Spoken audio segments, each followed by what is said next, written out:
पंजाब केसरी में आप सबका स्वागत है। मैं हूं चंद्रशेखर धरनी। हरियाणा कर्मचारी चयन आयोग के अध्यक्ष भोपाल सिंह खदरी जी हमारे साथ मौजूद है, बातचीत करेंगे। खदरी साहब, स्वागत है पंजाब केसरी में। नमस्कार, आपके सभी दर्शकों को मेरा प्रणाम। खदरी साहब, जिस प्रकार से हरियाणा कर्मचारी चयन आयोग का ये भवन है, जो नया भवन, अपना भवन, हरियाणा कर्मचारी चयन आयोग को कब तक मिल सकता है, क्या संभावनाएं हैं?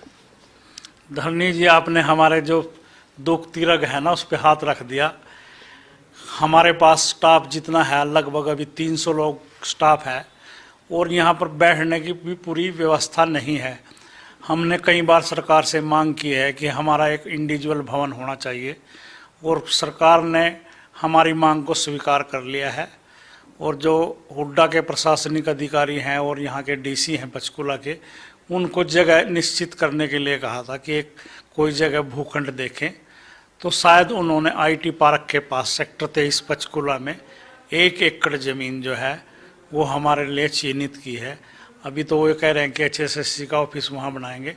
शायद एचपीएससी और एचएसएससी की दोनों बिल्डिंग वहीं भविष्य में ले जाने की योजना है। खदरी साहब, जिस प्रकार से जो सीईटी का रिजल्ट था, बच्चों को भी इंतजार थी, एक सरकार का भी ड्रीम प्रोजेक्ट था, पेपर लेना ही चुनौती था। पहले तो पेपर भी हुए, रिजल्ट भी आ गया। इस रिजल्ट की रेशो क्या रही और आप कितने सेटिस्फाइड हैं सारी चीज़ों से? इस पूरे रिजल्ट से मैं पूरी तरह से सेटिस्फाई हूँ। अगर कोई बच्चा कोई किसी तरह की उसकी कंप्लेंट है तो हमने कल लगभग 100 कैंडिडेट की कंप्लेंट्स का अवलोकन किया, तो कहीं ना कहीं कैंडिडेट की तरफ से ही अधूरी जानकारी थी, तो इसलिए कुछ प्रॉब्लम्स हैं। कोई आधार कार्ड को लेके, पीपीपी को लेके, या उसने क्लेम कुछ किया, नंबर कुछ मिल गए। क्योंकि ये प्रोसीजर 2-3 साल से शुरू था और स्टेटस जो है वो बाद में चेंज होता रहा। बच्चे को भी पता नहीं लगा कि मेरे घर में नौकरी आ गई, पर मेरे नॉन जॉब के नंबर मिल गए। पर जब उसने भरा था उसके घर में नौकरी नहीं थी। जैसा कि आपने सिनेरियो पूछा, तो 11,22,232 जो कैंडिडेट थे उन्होंने अप्लाई किया था और 7,73,572 लोग परीक्षा में बैठे थे, जिनमें से मेल कैंडिडेट 4,77,926 थे और फीमेल 2,95,627 थे। जो ट्रांसजेंडर जिनको हम बोलते हैं वो 19 कैंडिडेट थे। और टोटल कैंडिडेट जो क्वालिफाई किए हैं रिजर्व कैटेगरी और जनरल के, वो 3,57,562 संख्या है, जिनमें मेल 2,25,005 और फीमेल 1,32,551 और जो ट्रांसजेंडर हैं वो 6 लोग क्वालिफाई हुए हैं। इस तरह से 3,57,562 लोग कुल क्वालिफाई हुए हैं और जिन्होंने परीक्षा दी थी ऐसे 4,16,010 कैंडिडेट जो हैं वो डिसक्वालीफाई हुए हैं, जो 50% और 40% की रेशो को अचीव नहीं कर पाए। खदरी साहब, जो ये चयन प्रक्रिया अपनाई गई, रिटन टेस्ट था, सारा कुछ था, इसमें पारदर्शिता का भी दावा किया जा रहा है। अब कितनी पोस्टें हैं, इनको कब तक भरा जाएगा और इसमें कितने बच्चों को इनमें से बुलाया जाएगा पोस्टों के अगेंस्ट? अभी हमारे पास सरकार की तरफ से जो सी क्लास के लिए हैं वो 30,369 पोस्टें जो हैं वो आई हुई हैं। इसमें टीजीटी की अलग से 7,500 हैं और पुलिस की लगभग 6,000 पोस्टें आई हैं। टीजीटी तो अलग स्टेट के आधार पे होगी, पुलिस सीईटी से ही होगा। इस तरह से हमारे पास सी क्लास के लिए अभी तक लगभग 42,000 पोस्टों की डिमांड है। जो रिक्विजिशन है वो सरकार की तरफ से आ चुकी है और अगले 15 दिन में हम इन 42,000 पोस्टों का विज्ञापन करने जा रहे हैं। खदरी साहब, अभी तो जो रिजल्ट आया उसमें बहुत त्रुटियां हैं। किसी बच्चे को 5 अंक नहीं मिलने चाहिए थे, मिल गए। किसी को मिलने चाहिए थे, नहीं मिल पाए। और कईयों की और कई शिकायतें इस तरह की बहुत ज़्यादा जनरल तौर पर देखी जा रही हैं, जो बच्चे बता रहे हैं।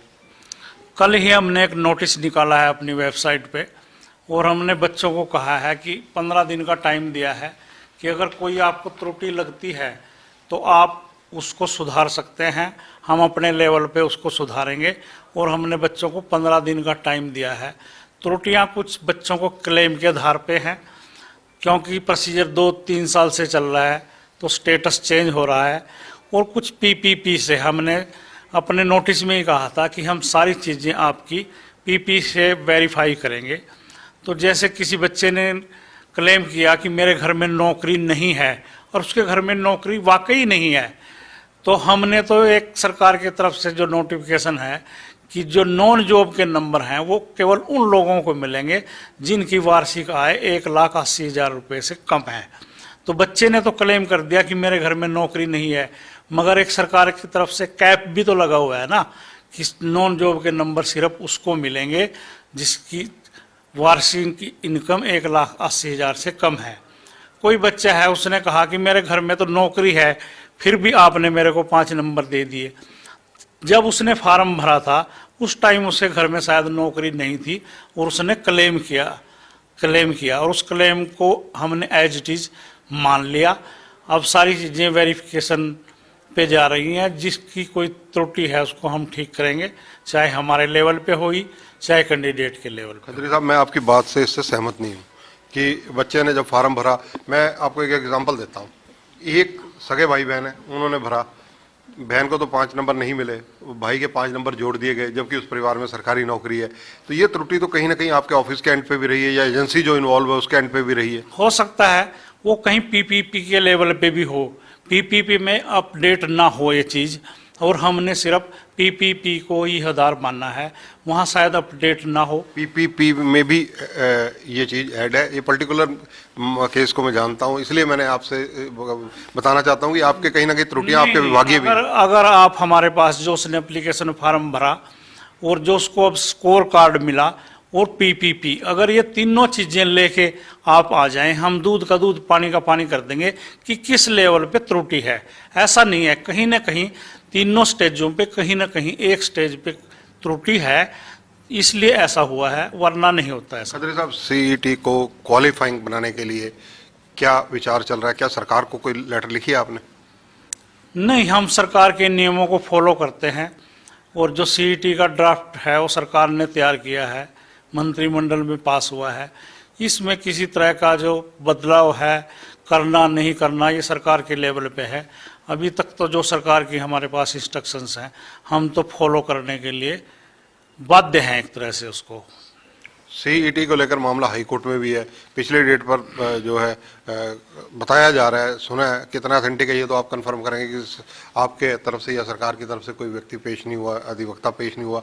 अब जो अगली डेट फरवरी में है उसके लिए क्या विचार है? देखिए, इसमें सरकार पार्टी है ना कि HSSSC, क्योंकि जो सीईटी का ड्राफ्ट है, नोटिफिकेशन है, वो मुख्य सचिव की तरफ से जारी हुआ है। हमको ना इसके में कोई जवाब देना, जो जवाब देगी कोर्ट में जाके जो रिप्लाई है वो सरकार की तरफ से होगा, ना कि HSSC की तरफ से। जो ग्रुप सी के अब पोस्टें आप बता रहे हैं, 4 गुना ज़्यादा बच्चों को बुलाया जाएगा या क्या फार्मूला अडॉप्ट किया जाएगा? अभी तो हम पोस्ट के गेट सबसे अप्लाई करेंगे जो भी क्वालिफाई हुए हैं, फिर हम 4 गुना जो टॉपर हैं उनको चिन्हित करेंगे, ये देखेंगे टॉप 4 कौन हैं, उनको ही हम अगले स्क्रीनिंग टेस्ट पे बुलाएंगे, जो अभी तक का प्रावधान है। ग्रुप डी के लिए कब ये सीईटी की परीक्षाएं होने जा रही हैं?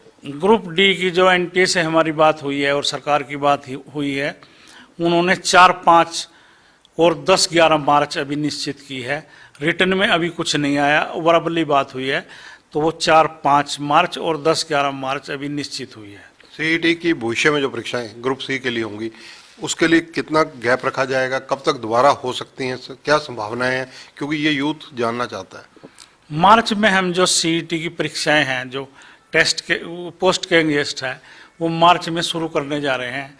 जैसा आज ही न्यूज़पेपर के माध्यम से पता चला कि 10वीं और 12वीं की परीक्षाएं 27 फरवरी से लगभग 26 मार्च तक होने जा रही हैं। तो हम ये शेड्यूल देखेंगे कि संडे और मंडे में भी क्या परीक्षाएं हो रही हैं वहाँ। अगर परीक्षाएं नहीं हो रही है तो संडे मंडे को लेके हम मार्च के फर्स्ट वीक में भी ये शुरू कर सकते हैं, वरना परीक्षाओं के बाद तुरंत बाद हम अपनी जो पोस्ट के गेस्ट हमारी परीक्षाएं हैं उसको शुरू करने जा रहे हैं। अगले चरण की परीक्षाओं में क्या 25% हरियाणा से संबंधित जनरल नॉलेज के क्वेश्चन पूछे जाएंगे? नहीं, ऐसा कोई प्रावधान अभी नहीं है, क्योंकि ये सीईटी में हम पूछ चुके हैं और हम जो अगला जो क्वेश्चन पेपर है वो सिलेबस आधारित करेंगे। जैसे कोई जेई सिविल के लिए परीक्षा देने आ रहा है तो हम लगभग 50% से ऊपर उसको उसकी इंजीनियरिंग के बारे में पूछेंगे और 40% हरियाणा जीके अवेयरनेस बाकी सब 40% या 30% पूछेंगे। हम अभी जो अगली परीक्षाएं हैं उनको जॉब ओरिएंटल करेंगे कि उसकी जॉब से संबंधित ही ज़्यादा क्वेश्चन उससे पूछे जाएं। खत्री साहब, क्योंकि सोशल मीडिया पर आपको लोग बहुत फॉलो करते हैं, आप इंटरव्यू का इंतजार करते हैं, जो सोशल मीडिया पर लोग जानना चाहते हैं कि जिन लोगों की सीईटी में कैटेगरी ही बदल दी गई, उन लोगों के लिए क्या प्रोविजन है? नहीं, हमने दिया ना टाइम 15 दिन का। अगर कोई इस तरह की त्रुटि है तो बच्चा जाके उसको दुरुस्त कर सकता है। हम सब चीज़ों को एक एक को बड़ा चेक करके नोट उससे बिल्कुल अच्छी तरह से चेक करके सब त्रुटियों को ठीक करेंगे अगर कोई कैटेगरी चेंज हुई है किसी की। आगे आने वाली जो भर्ती हैं उनमें क्या सब इंस्पेक्टर की पोस्टें भी निकाली जा रही हैं? नहीं, अभी तक हरियाणा पुलिस सब इंस्पेक्टर के हमारे पास कोई डिमांड नहीं है। 5000 कांस्टेबल मेल कांस्टेबल और 1000 फीमेल कांस्टेबल की डिमांड हमारे पास पुलिस विभाग की तरफ से आई है। एसआई की अभी तक कोई मांग नहीं है हमारे पास। हरियाणा पुलिस का जो मामला हाई कोर्ट में लंबित है या हाई कोर्ट में से कुछ ना कुछ डायरेक्शंस भी शायद आई हैं, उस मामले में क्या रुख रहेगा? कब तक उनकी ज्वाइनिंग हो सकती है? फरवरी जनवरी शायद कोई डेट लगी हुई है और मुझे उम्मीद है कि वो इसी महीने में, हमने परिपोन डेट भी मांगी है, तो अगर वो जनवरी में नहीं होता तो फरवरी की जो निश्चित डेट है शायद हमारी बात से जो है कोर्ट कन्विंस होगी और बच्चों की प्रॉब्लम को भी उस नज़रअंदाज नहीं करेगी और उनको सॉल्व करेगी कोर्ट, ऐसी मुझे पूरी उम्मीद है। क्योंकि हमने पूरी योग्यता से और पारदर्शिता से भर्ती की है, ये बच्चे भी मान रहे हैं। स्टे का कारण कहीं न कहीं कोर्ट की कुछ बातें समझ में शायद नहीं आ रही हैं, वो हम समझाने के लिए कामयाब होंगे, हम कोर्ट को समझाने के लिए, और स्टे हटेगा। जो सोशियो इकोनॉमी है उसको लेकर कहीं ना कहीं कोई विवाद रहता है, उस मामले में क्या कोई जांच भी प्रशासनिक स्तर पर की जा रही है? नहीं, वो जब फाइनल भर्ती हमारी हो जाती है और जब सिलेक्शन हो जाती है तब हम हरियाणा पुलिस की जो सीआईडी विंग है उससे जांच कराते हैं कि जो बच्चे ने नॉन जॉब के, फादरलेस के, विधवा के ये नंबर क्लेम किए हैं क्या उसने ठीक किए हैं या गलत किए हैं, वो हम सिलेक्शन के बाद करते हैं। एक समान योग्यता रखने वाले व्यक्तियों के लिए क्या जो ये एक ही ग्रुप बनाया जा सकता है? जैसे हमने बताया कि 42,000 पोस्टें हमारे पास अभी तक आई हैं, हमने इसके लिए अभी 52 ग्रुप बनाए हैं। जो एक समान योग्यता के पद हैं उनका एक ग्रुप होगा और बच्चे से प्रेफरेंस मांगी जाएगी कि आप कौन से डिपार्टमेंट में और कौन सी पोस्ट पे जाना चाहते हैं। ये प्रॉब्लम हमको सिर्फ जो सिंपल ग्रेजुएट या सिंपल +2 क्वालिफिकेशन के लोग हैं वहाँ थोड़ी सी ये दिक्कत है, वरना हमने टेक्निकल पोस्टों ये कोई दिक्कत ही नहीं है। क्योंकि जो टेक्निकल पोस्ट है वो उसकी एक निश्चित योग्यता निर्धारित है, डिप्लोमा या डिग्री। इसी तरह से अगर देखा जाए तो ये चर्चाएं कि 10+2 वालों के लिए जो ग्रुप हैं वो 10 से 12 ग्रुप बनाए गए हैं।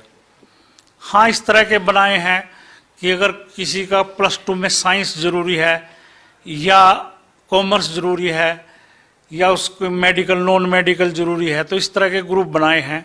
अगर किसी में क्वालिफिकेशन किसी भी स्ट्रीम से +2 या किसी भी स्ट्रीम से ग्रेजुएशन है उसके कॉमन हमने ग्रुप बनाए हैं। आईटीआई इंस्ट्रक्टर की पेंडिंग जो रिजल्ट्स हैं वो कब तक आने की संभावना है?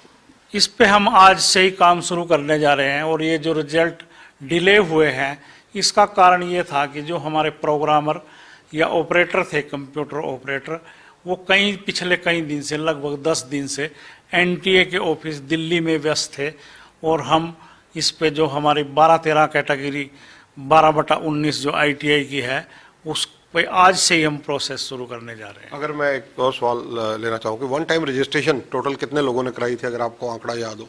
11,22,000। तो अगर अब ये माना जाए कि ये भर्तियां मार्च अप्रैल में प्रक्रिया शुरू हो जाएगी, जिनके अब बच्चे पास हुए हैं, तो इनको कब तक अगर रिजल्ट आ जाएंगे आगे, और कब तक ये सुनिश्चित माना जाए कि इन बच्चों को रोजगार मिल जाएगा? सितंबर अक्टूबर तक हम प्रयास करेंगे कि सारी भर्ती हो जाए और सितंबर अक्टूबर में अगला जो सीईटी है 2023 का, उसका आयोजन किया जाए।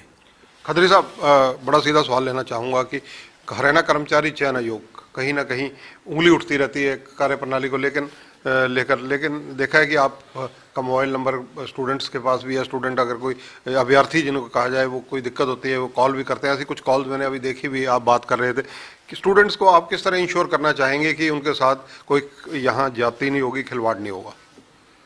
बिल्कुल, हम व्हाट्सएप पे भी कॉल पे भी सब बच्चों का समाधान करते हैं, जो यहाँ आते हैं उनको बताते हैं, और बच्चे 100% सेटिस्फाई होके जाते हैं कि कहीं ना कहीं मेरे लेवल पे या मेरे को कुछ गलत फहमी थी, वो उनकी जो त्रुटियां हैं, जो उनकी प्रॉब्लम है, उनको सॉल्व करते हैं। और ये तो सॉफ्टवेयर का काम है, कंप्यूटर का काम है, इसमें हम चाह कर भी किसी से भेदभाव अगर करना भी चाहें नहीं कर सकते, क्योंकि कंप्यूटर ही मेरिट को उठाता है, सॉफ्टवेयर ही सब कुछ कर रहा है। मैनुअल यहाँ कोई कुछ नहीं, पिक एंड चूज नहीं है, सिर्फ मेरिट है। एक सवाल और लेना चाहूँगा, ये क्योंकि युवा वर्ग की ज़्यादातर चर्चा में देखा जाता है, जो डिस्कशन होती है उनमें आता है कि जो हरियाणा कर्मचारी चयन आयोग है, उन्होंने ये जिस तरह से सीईटी लिया, इस तरह की परीक्षाएं लेकर भर्ती प्रक्रिया को जटिल कर दिया गया, कॉम्प्लिकेटेड किया गया है। नहीं, ये जटिल नहीं है, ये सरकार की बहुत ही गेम चेंजर प्लान है कि हमारा बार 10 से 12 लाख लोगों का पेपर लेते थे, अब हमारे पास शॉर्ट लिस्टेड लोग हैं और एक मेरिटोरियस बच्चे हैं कि वो ही परीक्षा देंगे अगली। तो इससे तो काम आसान हो गया है, बल्कि ना कि इससे हार्ड हुआ है। वो बच्चे को प्रक्रिया हार्ड लग रही होगी कि कई चरणों से उसको गुजरना पड़ता है, पर ये जो है मेरिट को प्राथमिकता देगी ये जो पत्ती है। और बार बार जो लाखों लोगों का एग्जाम लेना पड़ता था एचएसएससी को, और सरकार को इंतजाम करने पड़ते थे, उससे छुटकारा मिलेगा। लिमिटेड काउंट ही अगली परीक्षा के लिए आएगा, तो ये तो सरल हो गई। और परीक्षा 2023 ऐसा वर्ष है जो 2024 मिशन इलेक्शंस का है, उसको भी लेकर फोकस रहेगा। तो कुल कितनी भर्तियां 31 दिसंबर 2023 तक आपको उम्मीद है कि आपके यहाँ आपकी कलम से हो जाएंगी? हमने जो है वित्त वर्ष, जो है नया वित्त वर्ष है, वो 31 मार्च 2024 को टारगेट लिया है।